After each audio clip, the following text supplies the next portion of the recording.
क्षीर समुद्र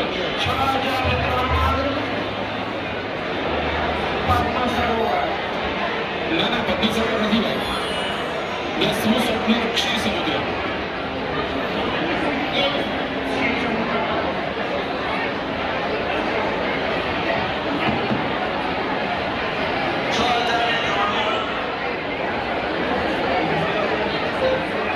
Tabii ki kontrol almak oldu.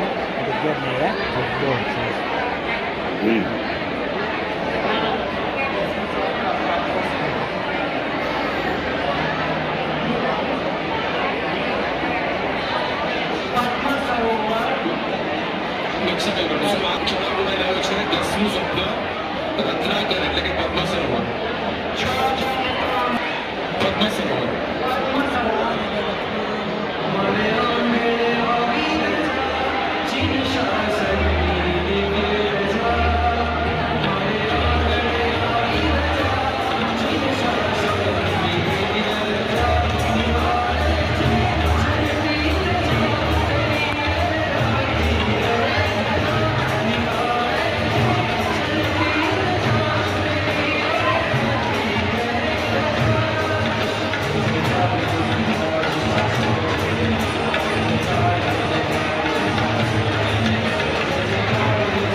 એમનો ગર્ભકાળ અલગ અલગ હોય.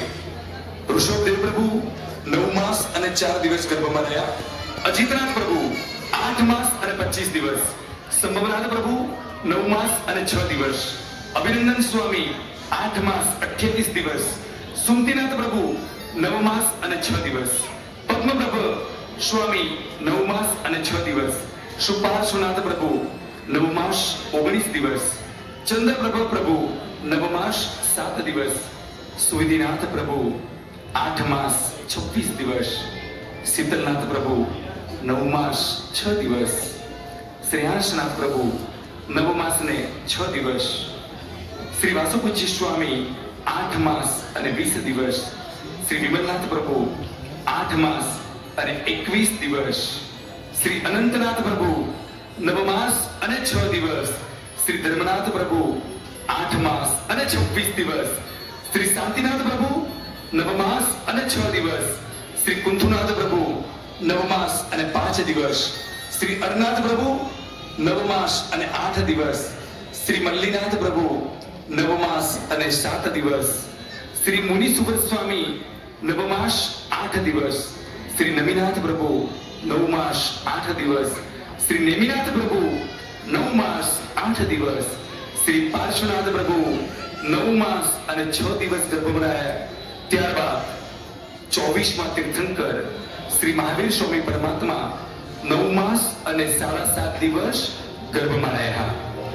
પ્રભુ મહાવીર દેવના તારક આત્માના જન્મ સમયે જ્યોતિષ શાસ્ત્ર મુજબ 7 ગ્રહો ઉચ્ચ સ્થાનમાં હતા. મેષ રાશિમાં સૂર્ય 10 અંશનો હતો. વૃષભ રાશિમાં સોમ 3 અંશનો. મૃગ રાશિમાં મંગળ 28 અંશનો હતો. કન્યા રાશિમાં બુધ 15 અંશનો હતો. કર્ક રાશિમાં ગુરુ 5 અંશનો હતો. મીન રાશિમાં શુક્ર 27 અંશનો હતો. સાતમી ગ્રહ તુલા રાશિમાં શનિ 20 અંશનો હતો. અને તમામ ગ્રહો જ્યારે યોગ્ય સ્થાને ગોઠવાયા હતા. સંધ્યા ધીરે ધીરે ઢળી રહી છે. સૂર્ય પોતાનાથી અનેક ગણો કોઈ તેજસ્વી આત્મા આ અવનીતન ઉપર અવતરવાનો હોય એમ ગભરાતા પાછો પડે છે. એક બાજુ મધ્યરાત્રિએ ચંદ્ર પોતાનાથી અનેક ગણો શીતળ અને સૌમ્ય પ્રકૃતિ વાળો જીવ આપવાનો હોય એની પ્રતીતિ થતા એ પણ ક્યાંક લપાતો છુપાતો ફરે છે. વાયુ દેવતા મંદ વહી રહ્યા છે. સમગ્ર સૃષ્ટિમાં માત્ર આનંદ અને આનંદ છે. જ્યાં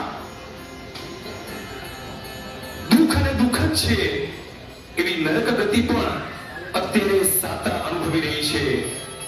અને આવા દિવ્ય વાતાવરણમાં, આહલાદક વાતાવરણમાં ક્ષત્રિય કુંડ નગરમાં ત્રિશલા રાણી અંતરના ઓરડામાં અનેક અરમાનો ભરીને બેઠી છે.